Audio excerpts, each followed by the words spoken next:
So, I heard you're looking for a go-to source for entertainment. Wait for it. Gaming? Wait for it. Anime? Plus Ultra! Mr. Eric Almighty and Phil the Filipino? Yeah, they've got you covered. And all you gotta do is wait for it.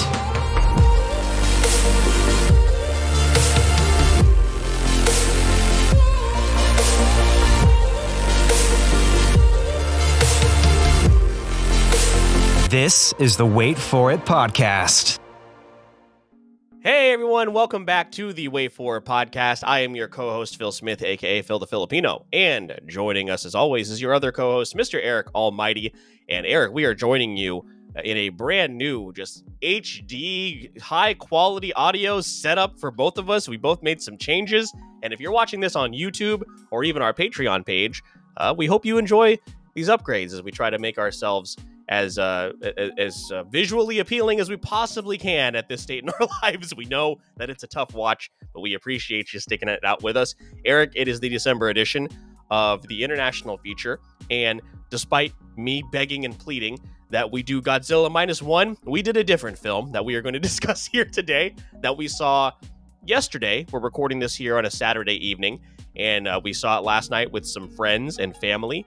And it was right on the heels of my first Ghibli. I don't know which. I've heard it pronounced both ways in the last couple of days, so I don't know which one you prefer.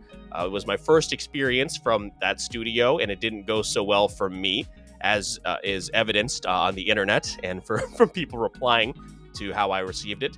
And that led me to be very, very concerned for this experience that we had last night. And it turned out that I had a good reason to be concerned and worried. And I know, Eric, you were also concerned and worried for how I was going to react as well. And that is the conversation we are going to have today. How long it's going to last? Who even knows? Maybe this will be a brisk episode for you to get through, and then we'll move on with our lives, and that will be it. Maybe it will open itself up to a longer discussion. I don't know, but here we are. You know what? International feature is specifically to highlight movies that you can see and maybe should see, but it's not always a guarantee. There have been some hit or misses on this series. I think, you and me want to see Godzilla -1 so badly a second time, and it's about to leave theaters. It had an extension, right? So I think by the time this episode came out, it wouldn't be as accessible. And if you want to hear our thoughts about Godzilla -1, head over on TikTok. And also we created a reel on IG. Check that out. If you want to hear more about that, who knows, maybe a bonus episode. But for international feature, The Boy and the Heron just released here on December 8th, and it's easily accessible. It's out in theaters now. Did we like it? One of us has already given a hint to that, and I think it will be a little surprising, maybe what my thoughts are about it. So with all that being said, that is the stage being set for this episode. Phil, we saw The Boy and the Heron. How did you feel? Let's see the first 30 minutes to an hour of this film, jumping into it, and maybe give us a little bit of a synopsis for those that have not heard about this latest entry into Studio Ghibli. Yeah, so this is another one of those Ghibli films by heralded director Miyazaki, who, of course, we discussed last week on Late to the Party. And if you are not familiar with The Boy and the Heron, Mahito, a young 12-year-old boy, struggles to settle in a new town after his mother's death. However, when a talking heron informs Mahito that his mother is still alive, he enters an abandoned tower in search of her, which takes him to another world. And this was a film that I think very much so, very much their intent to tell you very little in the trailers. There wasn't a whole lot of major marketing for this in terms of what was going on. Not that that would have helped as far as what was going on in this movie, but I think that was one of the draws, is a lot of people didn't know what it was about. And, obviously coming from Studio Ghibli, it was going to be incredibly anticipated, which it was.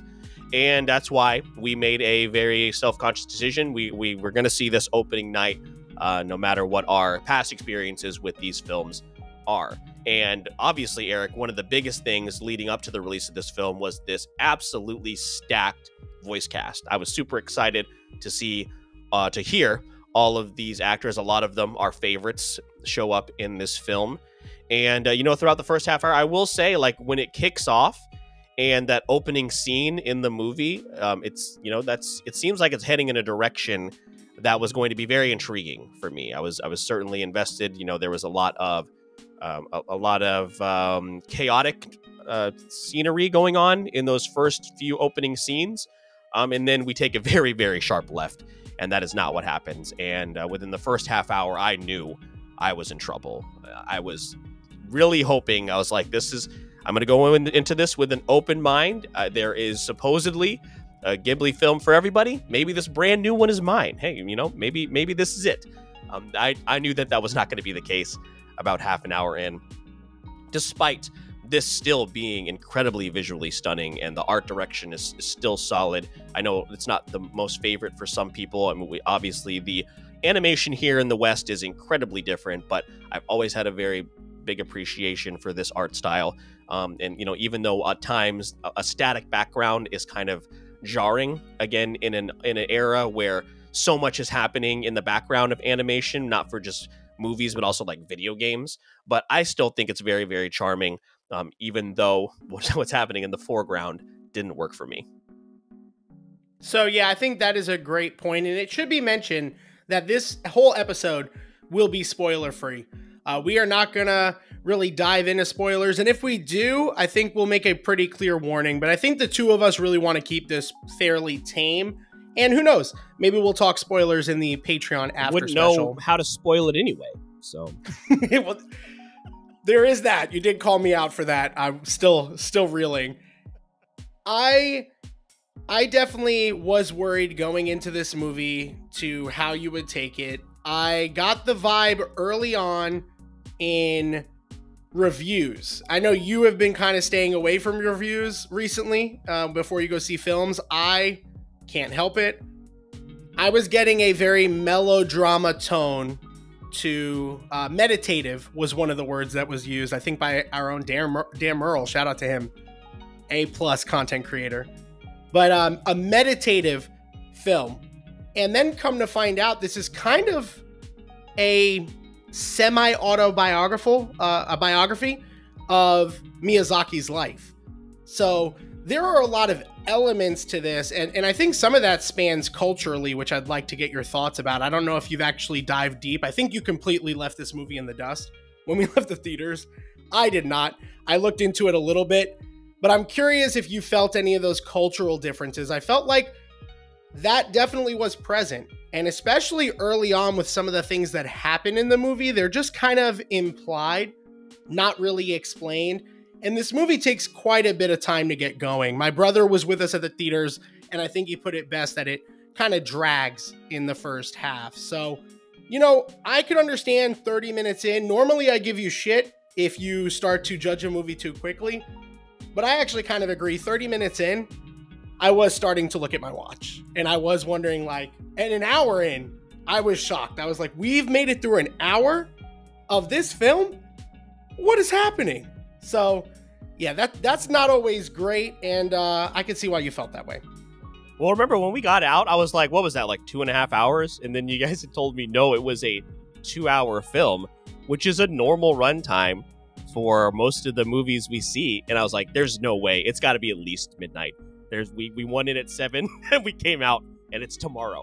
That's how long that it felt, because at least in Spirited Away, and I know it's a touchy subject for me to bring up right now, but at least in Spirited Away, the beginning of the film happens, the parents turn into pigs, I forget the name of the young man that comes out to save her, that's a river or whatever he is, and then he's like, come with me, we can save your parents. Okay, this is what we're doing. He's bringing her to A to accomplish B to get to C. But this is just, it's all over the place. And I know I'm not the only one that felt that way. I've seen other comments as well, not only on our TikTok page, but also looking at some Letterboxd reviews. And I just could not, I was like, am I just too dumb to understand what is happening here? And like you said, it's a little bit of an autobiographical story, but I am not going to research the director, nor should I have to, heading into this film and know what his childhood is like. That should not be the case. And I'm going to read this because I brought it up earlier, Eric, in our group text. And the thing that just absolutely frustrated, this was the pinnacle of why this movie, and I think a lot of these maybe Ghibli films are going to piss me off, is this person reviewed the movie actually earlier today. We're truly watching a master of his craft in our time. I'm not going to argue with that. That might be true. These are not for me. But like some other Studio Ghibli films, I feel like I have to watch it once or twice more to really interpret the story, maybe even read the book. But I'm not mad about that at all. And then there's some other stuff in here. Like, are you kidding me? Like, I have to do research before watching one of these movies. And listen, I didn't go to film school. I don't understand the ins and outs. We're not theater kids as much as we love musical theater. I'm not going to sit here and claim to understand the ins and outs of filmmaking, but I know when I don't like something. That was pretty easy to establish very, very quickly. It is tough because people love their Studio Ghibli film. Not films, because everyone I think has one that they don't like just as much as they have one that they love. But a lot of people have several films that they love, and they just stand by that brand of filmmaking. You know what I mean? Like, it's just, sometimes it's a little bit of blind faith that the movie's going to be good. And I think a lot of people came into this one thinking just that. Our friend Joanne, friend of the show, we'll plug her again in the show notes. Go check out her shop. She's got a lot of great merch, including some Spirited Away-like merch, Studio Ghibli stuff. She even walked out like, what did we just watch? Like, what exactly did we see here? And I think that was really telling. Right, yeah, that's such a good point because everybody has their film that they stand by. And, you know, again, I've just decided that this is not for me. Could I watch another one in the series at some point? Possibly. I'm not going to do it right now because I don't want to go into that film with a negative attitude already because I've already been soured on these last two films that I've watched. That's not fair to the director, not fair to these films. But I just was like, what in the world is going on? And at some points when I was like, okay, I'm about to get invested here, and then it would again take a really confusing turn, and I could not for the life of me figure out what in the world was going on. Voice acting, solid, really, really solid, although the people that we were really excited to hear aren't in the movie very much. I don't know if that's a spoiler or not, but that was one of the things we were looking forward to, and it just didn't happen.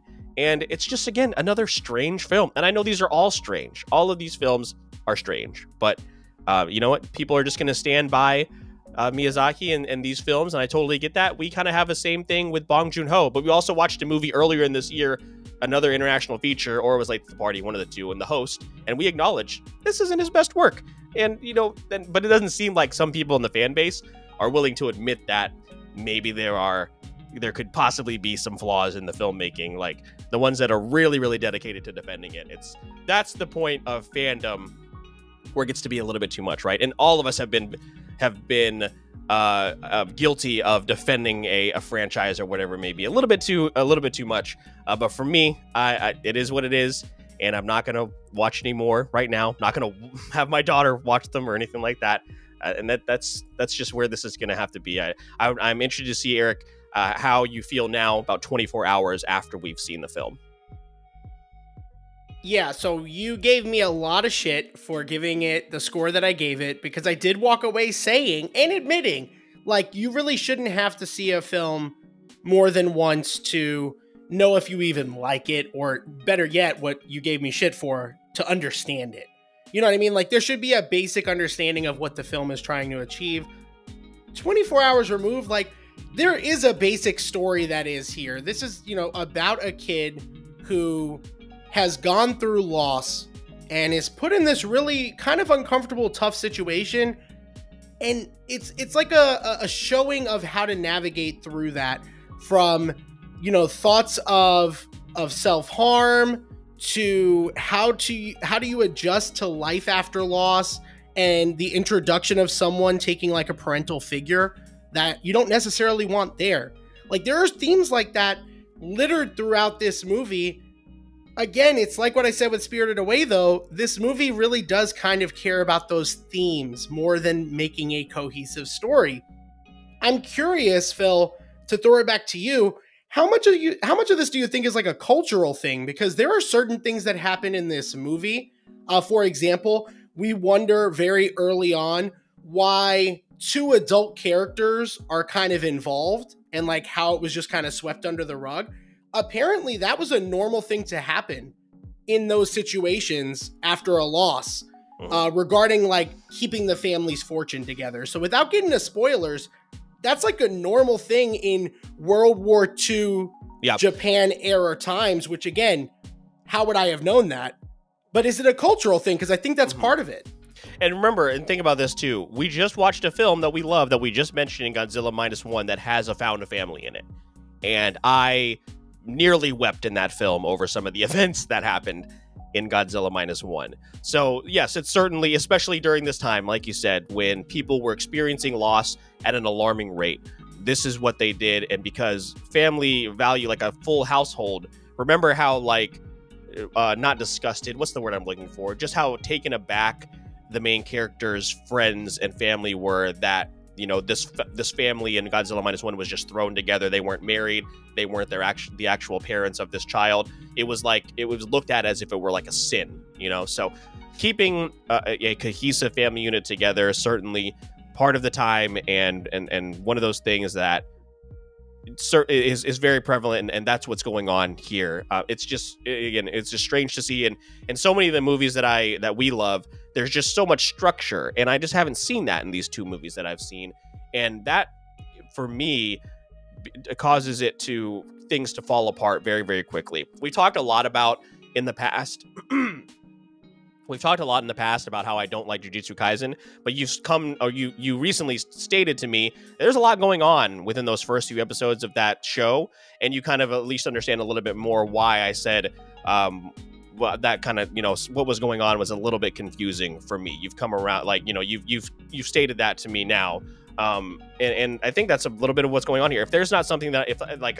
not necessarily a complete straight through line that I can follow, but at least some bits of like breadcrumbs of what's happening in the story. If that's not happening, I think I just check out, honestly. That could be what's happening here. And that may be the ADHD in me or the autism speaking, but I don't know what it is, but it's something there that just does not allow me to follow a story that doesn't have a cohesive set of tracks to follow. I don't know, maybe that's what's going on. What's that? What's that? that TikTok memes like? Well, it appears we both have autism, don't we? That's what's happening. It's just how many sticks are on the floor? That's. I mean, 100. 100? No, it's 3. It's 3. I get it. It can be an attention span thing, and you mentioned Jujutsu Kaisen, which is like totally different, totally off topic. And I gotta say, we're eating right now. We are going through one of the best seasons of anime. And I'm happy for you guys. In recent times. I get it. But you do have to like put the time in, and you do have to kind of figure things out. And it's not always kind of like cookie cutter. And like, there's a way to do that in an interesting way. We have walked away from films where we were like, wow, that was really complex, and we had an appreciation for it. Some of these Studio Ghibli films have been hard to kind of pick up. This movie, though, again, I think has enough going for it. You know, we're going to talk about our Letterboxd score, the Rotten Tomato scores that are out there, our opinions on that. But I think this movie has enough where I could recommend it to someone to form their own opinion. Because I think maybe if you've experienced that loss, or if you've had a similar childhood, maybe you will relate with this movie more. That's my opinion on it. I think you and me don't relate to it for that reason. But let's get into some of our scoring. Let's get into some of the scores that are out there and have a dialogue about how this film is doing right now and what we gave it ultimately. Yeah, so currently, and this has changed a little bit from right before we went to the movie, currently a 96% certified fresh tomato meter score and a 91% audience score. I believe right before the weekend, Eric, it was at like a 83% audience score. So that score has gone up.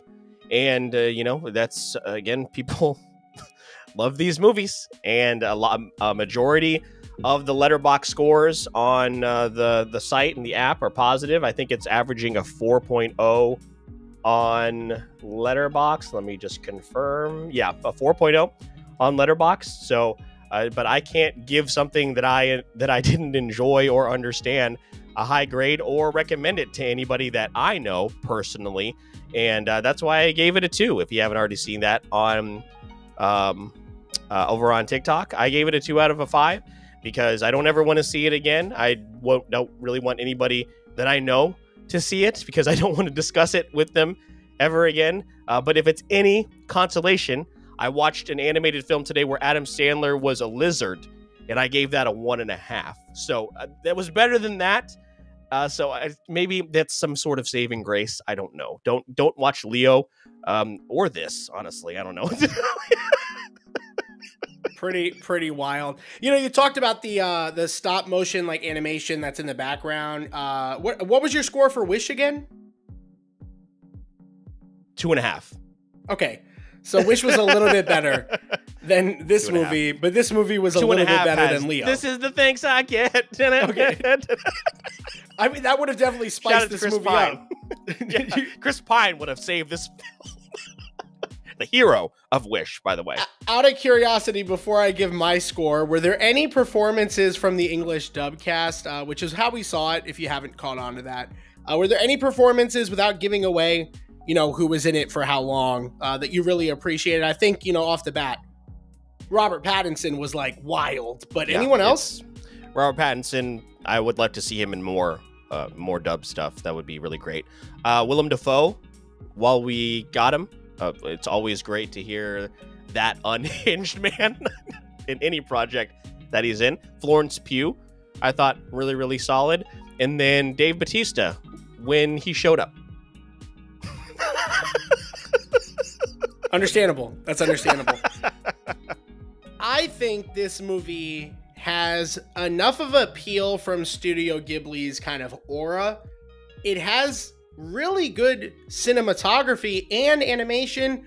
There are visual beats of this movie that the next morning I kind of thought of. You know, they did kind of come to mind. Now, did I, you know, just like revere this movie like and had a dream about it and I was like, oh, I can't stop thinking about it? No. But Phil, you know, a movie just has to not be forgettable. And while I didn't quite understand this film, it wasn't that forgettable to me. And I think it had enough of those beats to warrant a 3, and only because in my grading scale, once anything's below a 3, it's pretty much like I can't recommend it. It's just not recommendable. And a 2.5 seems a little harsh, but it could go there. Like if you gave it a 2.5, I think 2 is a little harsh, but if you gave it under a 3, I'm also like not in a position to argue with you. Like I'm not going to argue over a 0.5 point or a point.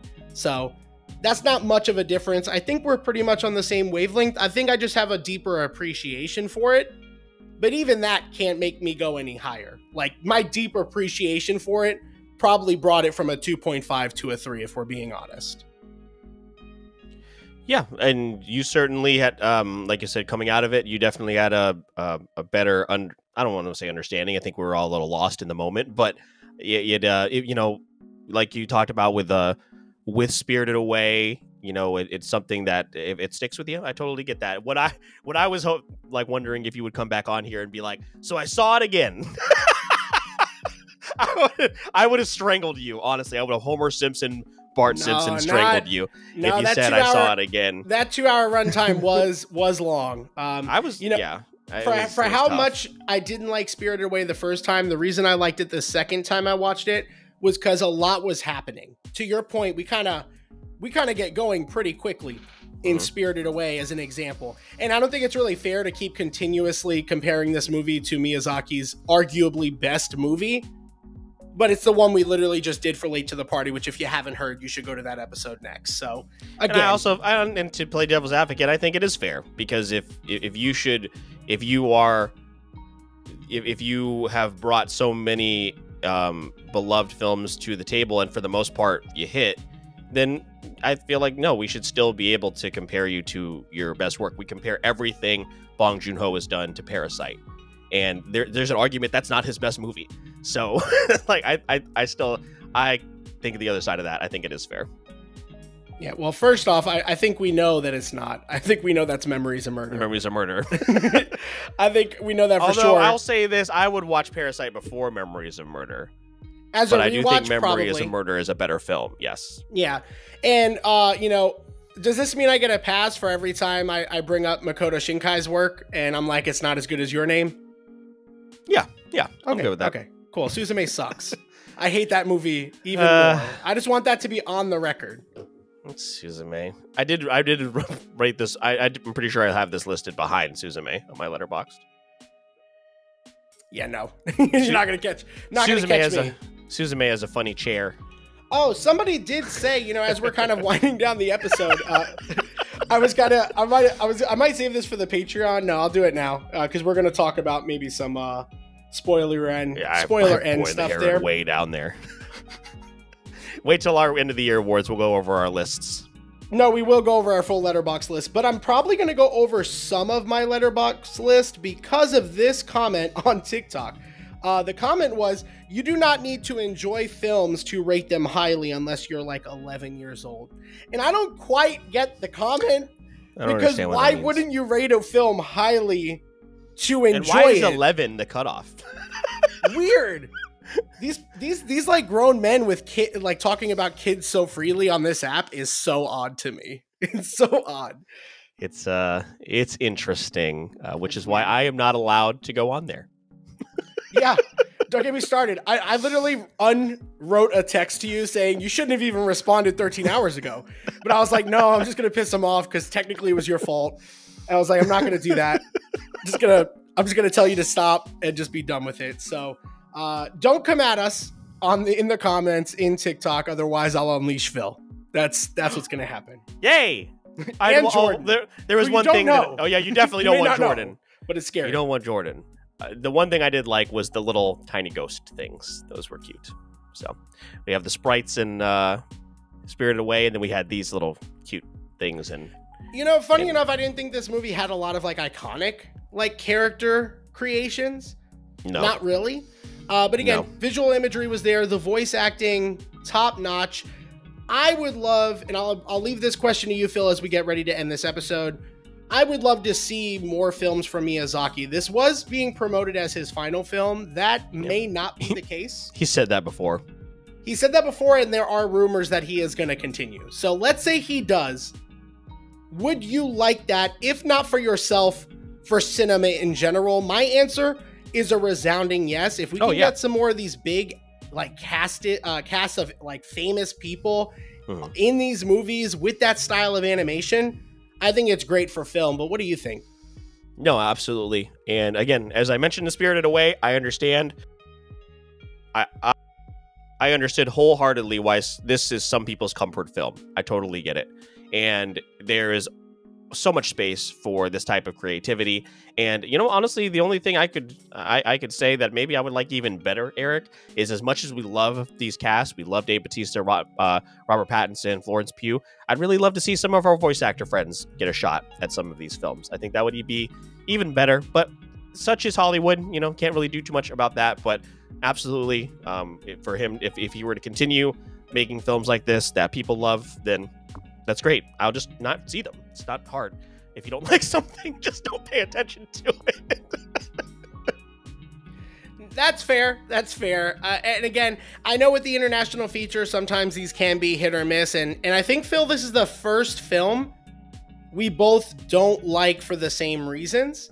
But I hope that at least on my side, I was able to give enough positives. Phil, you gave some positives for you to make your own decision on whether or not you should see this in theaters. And again, the real reason why we wanted to do Spirited Away, Boy and the Heron's in theaters now.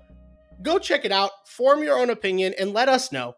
What did you think about the film? Are we on the right track? Do you think we're completely wrong? Why?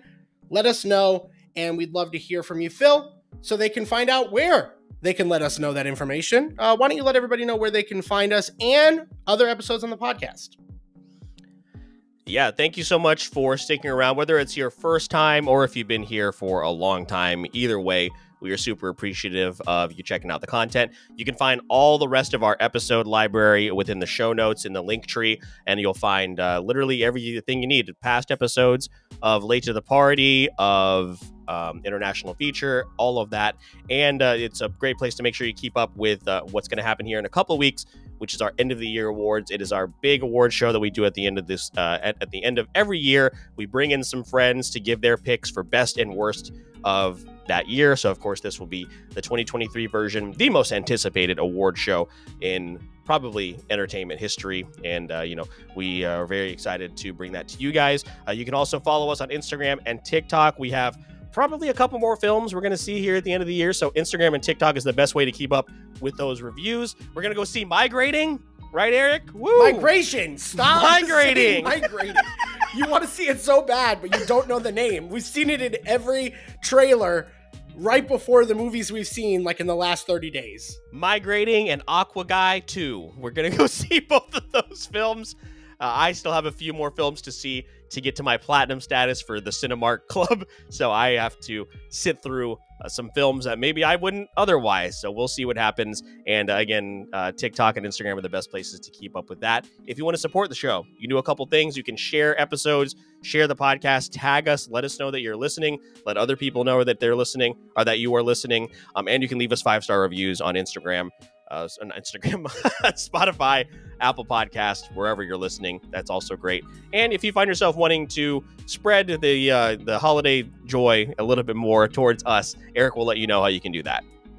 Yeah, so you can go directly to our Buzzsprout page and you can provide us some monetary support there, or you can take those funds and ship them over to Patreon, where as a patron, like Stefan, like Breyer, who are keeping the show going, you can get early access to episodes like this, exclusive behind the scenes of before and after the credits roll, to episodes like this, plus a ton more. We're really hoping to expand that platform as new patrons join, so don't miss out on it. Check us out, and honestly, a like, a comment, a share, all of those things are free to do. Take a moment of your time and are a huge benefit to the show. So we appreciate you for just pressing play, but anything above that, we truly are grateful.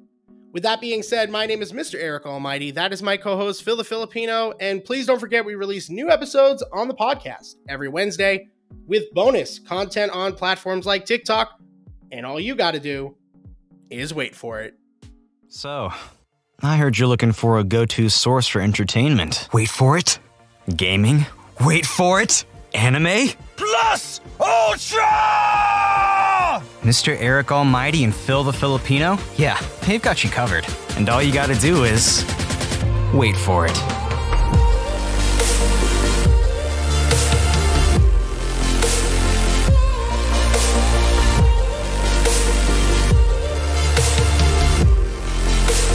This is the Wait For It podcast.